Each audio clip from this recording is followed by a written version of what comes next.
Hello, good morning. Welcome to JCE Connect.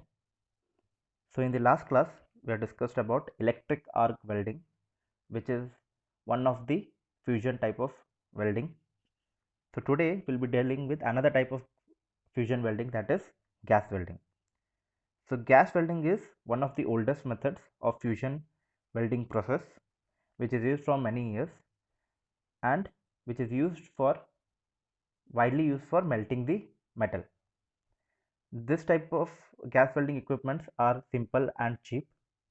So in this, whatever heat is generated, it is generated by combustion of the oxygen and another type of combustible gas, which is creating a type of flame.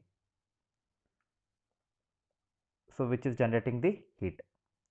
So whatever this gas is there, oxygen and the commercial gas, they are mixed with each other in required gas ratio, and which is done in the handheld torch. So the combustion which is taking place, it will be taking place at the nozzle or at the outlet of the torch. So this type of welding process is generally known as oxygen fuel gas welding. So some of the commercial gases which are used along with the oxygen are acetylene, hydrogen, propane, butane and commercial LPGs.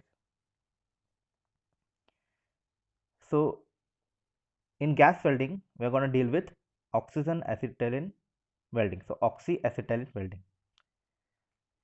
So in this, the first gas is oxygen and the another gas which is commercial gas which is used is acetylene gas.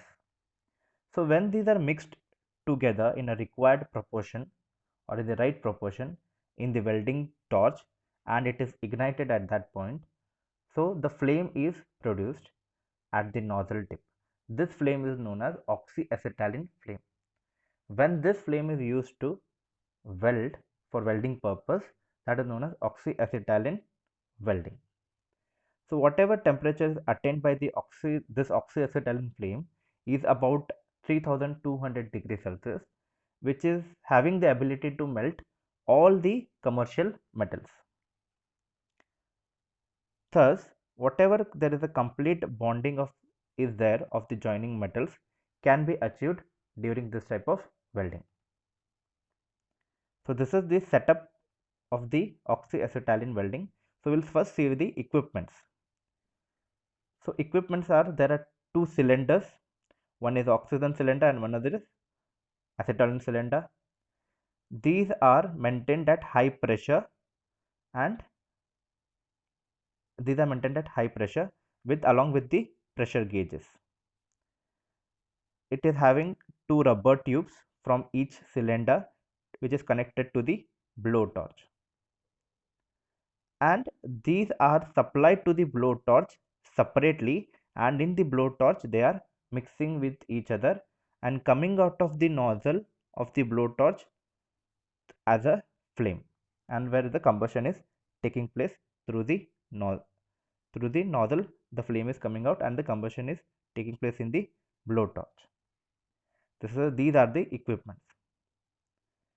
Now we'll go with the working. So the typical oxyacetylene welding process is shown in this figure. So after the initial preparation of the welding procedure, the safety is been checked completely because we are using the gases at high pressure. We have to wear the gloves, we have to wear the glasses to avoid accidents and to provide safety to the operator.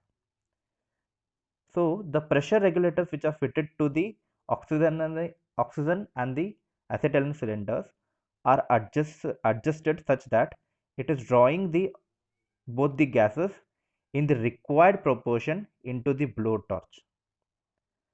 The pressure regulator which are used in each cylinder are of two types. So there are two gauges which we are using in the cylinders. So one gauge indicates that what is the gas pressure inside the cylinder, and another gauge indicates the reduced pressure when the gas goes out. So there are two types of pressure gauges which we are using. One is the letting us know the pressure inside the cylinder, and one is telling the reduction in pressure when the gas goes out into the blowtorch. So the gases of the cylinder from the cylinder are carried from the pressure regulator to the welding torch using this rubber hoses or pipes. Upon reaching this welding torch, these gases are allowed in a mixing chamber and are led out of the torch through the orifice of the blowpipe. So these two gases, acetylene and oxygen, are mixed in this blowtorch, and they are coming out of the orifice of the blowpipe. Whatever at this point, it is resulting a flame of around 3200 degrees Celsius to melt the workpiece. There is a flame generated where, and it is used to melt the workpiece. To fill the gap between the metals, we are using a filler material which is maybe of the same metal which we are working on, and it is used to add the strength to the joint and are added to this molten metal pool. So whenever this flame is there, it is at around 3200 degrees Celsius, which is melting this area, and this rod is used to fill this area. This is filler rod. So as we have seen in the torch brazing and torch soldering, we are using a filler material and filler metal, and also the torch. At the same time, the torch is heating the metal and the filler metal is applied, so it is melting over there and it is joining the two surfaces. The same thing is happening over here. And we are also using a flux which is used to dissolve the and remove the metal oxides from the during welding. So the flux used is borax. The molten metal pool, which is formed by burning or which is formed by melting this molten metal or the metal,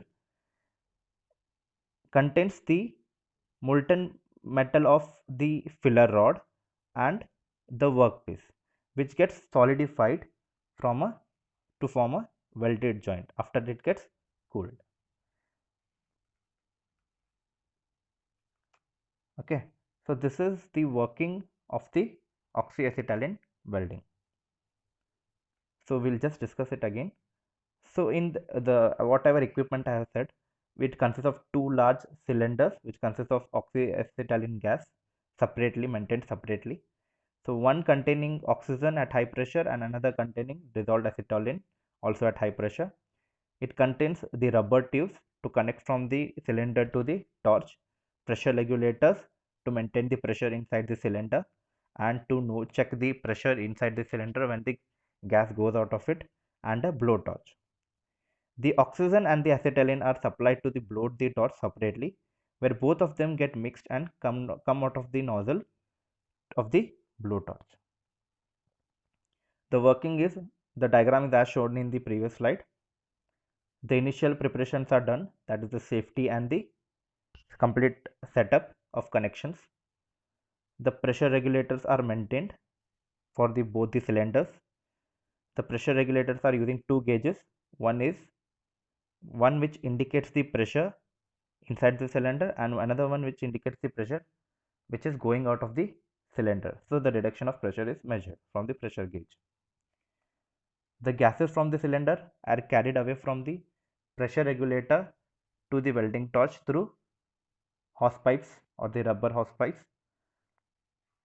Upon reaching the welding torch, the gases are allowed to mix in a mixing chamber, and they are led out a form of flame which is coming out of the blowtorch. Whatever resultant flame is generated, it is up around 3200 degrees Celsius, which is able to melt the workpiece.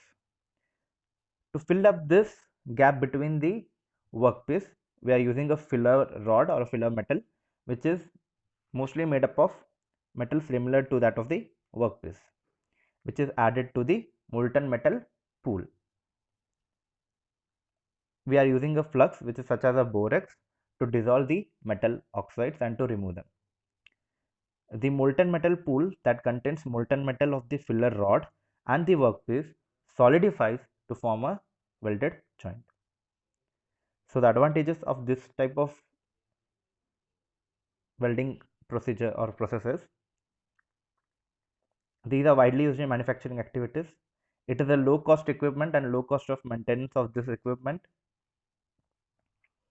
Here the heat source and the filler metal are separated, and hence control can be exercised on the rate at which the filler metal deposits. We can control the rate of filler metal deposition, so as they are used separately.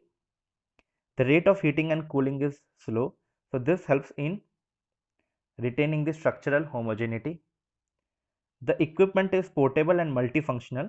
As I have said, we can use it for torch brazing and torch soldering. Apart from gas welding, it can be also used in torch brazing, brazing welding, preheating and post heating. So these are some advantages. So now we'll go with the disadvantages. It is difficult to attain low cost target while joining heavy sections. The handling and storage of gases is not an easy work. So this will lead to combustion, and they may form, there may be a some explosion or maybe there. So this, there may be, you have to maintain the pressure of the gases in the cylinder, or there may be a leakage of the gases into the atmosphere. So we have to avoid that. So there are, it's not so easy to handle and store these type of gases. It takes a long time for the flame to heat up the metal pieces and then compared to the arc welding. So the flame which is generated by the oxyacetylene gas, it is very taking time to heat the metal and form the molten metal, so which is compared to the arc welding. So there may be possible hazards due to explosion of gases. That's why it is like handling and storage of the gases is not an easy job. Thank you. If you have any queries, you can contact me.